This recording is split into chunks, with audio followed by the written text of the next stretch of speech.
नमस्कार, बघूयात आजचा पहिला प्रकार। आता हा पदार्थ तयार करण्यासाठी 2 वाटी मैदा इथे आपल्याला घ्यायचा आहे। मैदा वापरायचा नसेल तर गव्हाचं पीठ सुद्धा तुम्ही ते वापरू शकता। पाव चमचा यात जिरं घातलं, पाव चमचा ओवा घालून घेतला। ओव्याचा फ्लेवर यात खूप छान उतरतो। चवीप्रमाणे मीठ घातलं आणि पोहे खायचे 2 छोटे चमचे यामध्ये साजूक तूप घालून घेतलं। आता हे सगळे जिन्नस हाताने चांगले मिक्स करून घ्यायचे। छान मिक्स करून घेतल्यानंतर याची एक मूठ करून बघायची। अशी मूठ जर तयार झाली तर समजायचं पिठामध्ये तुपाचं मोहन अगदी परफेक्ट झालेलं आहे। यात आपण तूप वापरलेलं आहे तर तुपामुळे हा पदार्थ छान क्रिस्पी आणि खुसखुशीत होतो। आता थोडं पाणी यामध्ये घालायचं आहे आणि याचा आपल्याला अगदी घट्ट गोळा मळून घ्यायचा आहे। गोळा मळून घेतल्यानंतर यावरती थोडंसं तूप घालायचं आहे आणि पुन्हा 2 ते 3 मिनिटं पीठ चांगलं मळून घ्यायचं आहे। इथे मी हे पीठ चांगलं मळून घेतलंय। आता याला झाकून ठेवायचं आहे 10 मिनिटांसाठी। 10 मिनिटांनंतर पाहू शकता पीठ चांगलं मुरलेलं आहे। आता या पिठाचा आपल्याला छान गोळा तयार करून घ्यायचा आहे या पद्धतीचा आणि याला आता लाटून घ्यायचं आहे। आणि याला लाटताना अजिबात पिठाचा वापर करायचा नाही कारण इथे आपण पीठ घट्ट मळून घेतलेलं आहे। त्यामुळे अजिबात पिठाचा वापर न करता याला लाटून घ्यायचं आहे। पाहू शकता या पद्धतीने लाटत असताना कडेने लाटत घ्यायचं म्हणजे व्यवस्थित छान असं हे लाटलं जातं। आता याची चपाती लाटताना एक गोष्ट लक्षात ठेवायची, जास्त बारीक याला लाटायचं नाही, थोडंसं जाडसर ठेवायचंय। साधारण 2 सेंटीमीटर एवढं जाड आपल्याला हे ठेवायचं आहे। बघू शकता या प्रकारे। आता याला आपल्याला आकार देऊन घ्यायचा आहे तर त्यासाठी इथे मी एक नोझल घेतलेला आहे। जे आपण केकसाठी वापरतो ते नोझल वापरलेलं आहे। असं नोझल नसेल तर तुम्ही ते एका बॉटलचं झाकण सुद्धा वापरू शकता। या पद्धतीने याची आपल्याला अशी काजूच्या आकाराची शंकरपाळी अशी तयार करून घ्यायची आहे। ही शंकरपाळी दिसायलाही छान दिसते आणि चवीलाही अप्रतिम लागते आणि काजूच्या आकाराची आहेत त्यामुळे मुलं हे जास्त आवडीने खातात। याच पद्धतीने मी सगळी शंकरपाळी ही तयार करून घेतली। आता ही शंकरपाळी आपण फ्राय करून घेऊया। त्यासाठी तेल इथे गरम करून घेतलं। तेल इथे आपल्याला मध्यम टेम्परेचरवरती गरम करायचे, जास्त कडकडीत गरम करायचं नाही। आता ही काजू शंकरपाळी आपल्याला गॅसच्या मीडियम फ्लेमवरती क्रिस्पी आणि कुरकुरीत होईपर्यंत दोघी बाजूंनी मस्त फ्राय करून घ्यायची आहे। शंकरपाळी अशी फ्राय करत असताना असं चमच्याने याला मिक्स करत जायचं आहे म्हणजे शंकरपाळींना एकसारखा रंग येतो आणि मस्त अशी क्रिस्पी कुरकुरीत शंकरपाळी तयार होते।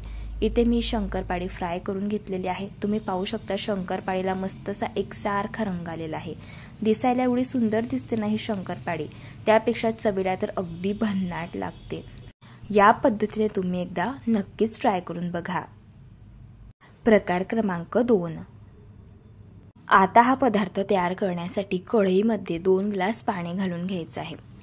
पाण्यामध्ये पोहे खायचा एक छोटा चमचा तेल घालायचं आहे। तेलाऐवजी तुम्ही ते तूप किंवा बटर सुद्धा वापरू शकता। चवीप्रमाणे यात मीठ घालायचं आणि पाण्याला एक खडखडून उकळ काढून घ्यायची। पाण्याला चांगली उकळ आलेली आहे। आता यामध्ये आपल्याला पास्ता घालून घ्यायचा आहे। तुम्ही ते मायक्रोनी सुद्धा वापरू शकता। आता हा पास्ता आपल्याला साधारण 70 ते 80% शिजवून घ्यायचा आहे पाण्यामध्ये। पास्ता शिजवताना पूर्ण 100% नका शिजवू, नाहीतर मग व्यवस्थित हा पदार्थ तयार होत नाही। इथे मी बरोबर 70 ते 80% पास्ता असा हा शिजवून घेतला। आता हा पास्ता आपल्याला एका चाळणमध्ये काढून घ्यायचा आहे म्हणजे यातील जे पाणी आहे ते पूर्णपणे नितळून जाईल। यावरती आपल्याला साधारण 2 ग्लास थंडगार पाणी घालायचं आहे। इथे मी फ्रीजमधील पाणी वापरत आहे म्हणजे जी कुकिंग प्रोसेस आहे तर ती लवकर बंद होईल आणि जो पास्ता आहे तर तो जास्त ओव्हरकुक होणार नाही। याला असं चाळणमध्ये आपल्याला थोडंसं पसरवून घ्यायचं आहे म्हणजे यातील जे एक्स्ट्राचं पाणी आहे तर ते सुद्धा निघून जाईल। आता हा जो पास्ता आहे तर तो साधारण मी 10 ते 15 मिनिटं चाळणवरती ठेवलेला होता। यातील पूर्ण पाणी नितळल्यानंतर याला एका पसरट ताटामध्ये काढून घेतलं। यामध्ये पोहे खायचे 4 छोटे चमचे कॉर्नफ्लोअर आपल्याला घालून घ्यायचे आहे। कॉर्नफ्लोअर नसेल तर तुम्ही ते मैदा सुद्धा वापरू शकता आणि जर मैदा सुद्धा वापरायचा नसेल तर तुम्ही ते तांदळाचं पीठ वापरलं तरी सुद्धा चालेल। आता हे सगळे जिन्नस आपल्याला छान मिक्स करून घ्यायचे आहे। लक्षात ठेवा पास्त्याला छान कॉर्नफ्लोअर हे कोट झालं पाहिजे, त्यामुळेच आपला पदार्थ मस्तसा क्रिस्पी आणि कुरकुरीत तयार होणार आहे। हा पदार्थ छान चटपटीत तयार होण्यासाठी एक मसाला आपल्याला तयार करायचा आहे। तर त्यासाठी एका बाउलमध्ये पाव चमचा लाल तिखट घातलं। तिखट आवडीनुसार तुम्ही कमी जास्त करा। यामध्ये 1 चमचा चाट मसाला घालून घेतला आणि चवीप्रमाणे मीठ घातलं आणि मसाले चांगले मिक्स करून घेतले। इथे आपला हा चटपटीत मसाला तयार झाला। पास्ता आपल्याला फ्राय करून घ्यायचा आहे, तर त्यासाठी तेल मध्यम टेम्परेचरवरती गरम करून घेतलंय। पास्ता असा मोकळा करायचा आणि तेलामध्ये घालून घ्यायचा आणि याला क्रिस्पी आणि कुरकुरीत होईपर्यंत छान फ्राय करून घ्यायचा आहे। फ्राय करताना असा आपल्याला चमच्याचा वापर करायचा आहे, म्हणजे काय होतं, पास्त्याला एकसारखा रंग येतो। इथे मी हा पास्ता मस्त क्रिस्पी कुरकुरीत होईपर्यंत फ्राय करून घेतला। याच पद्धतीने जो उरलेला पास्ता होता तो देखील फ्राय केला। मस्त असा कुरकुरीत असा हा पास्ता तळला गेलेला आहे। आता तयार करून घेतलेला हा जो मसाला होता तर तो आपल्याला असा या पास्त्यावरती स्प्रिंकल करून घ्यायचा आहे। मसाला तुम्ही आवडीप्रमाणे कमी जास्त करू शकता। आता हा मसाला छान पूर्ण पास्त्याला असा कोट करून घ्यायचा। या मसाल्यामुळेच हा पदार्थ खूप चटपटीत लागतो आणि लहान मुलं तर अगदी पटकन फस्त करतात, इतका चवीला भन्नाट हा पदार्थ तयार होतो। तयार झाला चटपटीत असा हा पास्ता। एकदा नक्कीच या पद्धतीने ट्राय करून बघा। प्रकार क्रमांक 3। आता हा पदार्थ तयार करण्यासाठी इथे मी 6 मध्यम आकाराची बटाटे घेतली। बटाटे स्वच्छ धुवून घेतली आणि नंतर त्यांची मी सालं काढून घेतली। बटाटा काळा पडू नये तर त्यासाठी मी याला पाण्यामध्ये घातलेलं होतं। या बटाट्याचे आपल्याला चिप्स तयार करून घ्यायचे आहे, तर त्यासाठी इथे मी चिप्सची जी किसणी असते त्याने असे चिप्स तयार करून घेत आहे। आणि चिप्स असे बनवताना बाउलमध्ये खाली पाणी घ्यायचं आणि त्यामध्ये हे चिप्स ठेवायचे, म्हणजे चिप्स हे काळे पडत नाहीत। चिप्स तयार करून घेतल्यानंतर 2 ते 3 वेळेस मी यांना स्वच्छ धुवून घेतलेलं होतं। आता हे चिप्स आपल्याला 2 मिनिटं शिजवून घ्यायचे आहे, तर त्यासाठी पाणी गरम करून घेतलंय। यामध्ये हे चिप्स आपल्याला घालून घ्यायचे आहे। गॅसची फ्लेम आपल्याला अगदी स्लो ठेवायची आहे। हे चिप्स आपल्याला फक्त 2च मिनिटं पाण्यामध्ये शिजवून घ्यायचे आहे, जास्त ओव्हर कुक करायचे नाही। चिप्स हलकेसे शिजल्यानंतर एका चाळणमध्ये काढून घेतले आणि नंतर हे चिप्स आपल्याला असे मोकळे करून घ्यायचे आहे आणि एक एक चिप्स असं आपल्याला हे सुती कापडवरती ठेवून घ्यायचं आहे। साधारण 15 मिनिटं आपल्याला हे चिप्स असेच ठेवायचे आहे पंख्याखाली, म्हणजे यातील जे एक्स्ट्राचं पाणी आहे ते नितळून जाईल। इथे आपण सॉल्टी फ्लेवरचे चिप्स तयार करत आहोत, तर त्यासाठी 1 चमचा मीठ इथे घेतलं आणि त्यामध्ये पाणी घालून घेतलं अर्धी वाटी आणि छान असं हे पाणी व्यवस्थित मिक्स करून घेतले।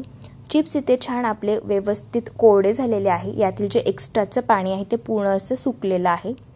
आता तेल गरम करायचं आणि तेलामध्ये आता हे चिप्स घालून घ्यायचे आहे। चिप्स मस्त असे क्रिस्पी कुरकुरीत होईपर्यंत आपल्याला फ्राय करून घ्यायचे। चिप्स फ्राय करण्यासाठी लक्षात ठेवा, तेल चांगलं कडकडीत गरम असायला हवं। चिप्स फ्राय करत असताना एक गोष्ट लक्षात ठेवायची, हे चिप्स असे आपल्याला सतत मिक्स करत जायचे आहे, म्हणजे एकमेकांना चिटकणार नाहीत आणि मस्त असे कुरकुरीत होतील। चिप्स असे अर्धवट फ्राय झाल्यावरती यात आपल्याला तयार करून घेतलेलं जे मिठाचं पाणी होतं तर ते यामध्ये घालायचं आहे। साधारण पोहे खायचे 2 छोटे चमचे यामध्ये पाणी घालायचं। हे पाणी घातल्यामुळे काय होतं, चिप्सला छान असा सॉल्टी फ्लेवर येतो आणि चिप्स हे क्रिस्पी आणि कुरकुरीत देखील होतात। आता हे चिप्स आपण पूर्ण फ्राय करून घेऊया। इथे मी हे चिप्स क्रिस्पी कुरकुरीत होईपर्यंत मस्त फ्राय करून घेतलेले आहे। अगदी मार्केटमध्ये मिळतात ना पॅकेटचे चिप्स, तसेच हे चिप्स तयार होतात। एकदा जर असे बनवून ठेवले तर अजिबात 2 ते 3 आठवडे खराब होत नाहीत। दिसायला एवढे सुंदर दिसतात, त्यापेक्षा चवीला अगदी भन्नाट लागतात। मस्त असे क्रिस्पी कुरकुरीत होतात, पांढरे शुभ्र देखील होतात। नक्कीच या पद्धतीने एकदा ट्राय करून बघा। प्रकार क्रमांक 4। हा पदार्थ तयार करण्यासाठी 1 चमचा साजूक तूप गरम करून घेतलं। यामध्ये अर्धी वाटी बारीक चॉप करून घेतलेली ताजी हिरवीगार मेथीची भाजी घातली। ही भाजी तुपावरती 2 ते 3 मिनिटं चांगली परतून घेतली। परतून घेतलेली मेथीची भाजी एका प्लेटमध्ये थंड होण्यासाठी काढायची।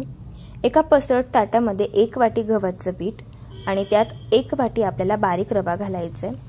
आता परतून घेतलेली मेथीची भाजी यामध्ये घातली, पाव चमचा ओवा घातला, 1 चमचा पांढरे तीळ घातले, 1 चमचा लाल तिखट, पाव चमचा हळदी पावडर आणि पाव चमचा मीठ घातलेलं आहे। मीठ चवीनुसार तुम्ही इथे वापरू शकता। पोहे खायचे 3 छोटे चमचे यामध्ये साजूक तूप घातलं आणि छान याला मिक्स करून घेतलं। आता यात थोडं थोडं पाणी घालायचं आहे आणि या पिठाचा आपल्याला अगदी घट्ट गोळा मळून घ्यायचा आहे। लक्षात ठेवा, अगदी घट्ट गोळा मळायचा, सैल गोळा मळायचा नाही, नाहीतर हा पदार्थ व्यवस्थित तयार होत नाही। हा पदार्थ तळताना वातडा राहू शकतो, त्यामुळे असं पीठ घट्ट मळायचं। या पिठातील आता एक गोळा आपल्याला घ्यायचा आहे। आता हा गोळा आपल्याला लाटून घ्यायचा आहे। याला लाटताना अजिबात पिठाचा वापर करायचा नाही, कारण पीठ इथे आपण आधीच घट्ट मळून घेतलेलं आहे, त्यामुळे अजिबात कोरडं पीठ वापरायची याला गरजच पडत नाही। छान याची मी चपाती लाटून घेतलेली आहे। लाटून घेतलेल्या या चपातीवरती आपल्याला पोहे खायचा एक छोटा चमचा साजूक तूप घालायचं आहे। तूप पूर्ण चपातीला लावायचं। नंतर थोडासा मैदा घ्यायचा आणि आपल्याला असा या चपातीवरती असा स्प्रिंकल करून घ्यायचं आहे। तुम्ही ते गव्हाचं पीठ सुद्धा वापरू शकता किंवा कॉर्नफ्लोअर सुद्धा वापरू शकता। छान हा मैदा देखील आपल्याला व्यवस्थित याला लावून घ्यायचा आहे आणि नंतर ही चपाती अशी दोघी साइडने फोल्ड करायची।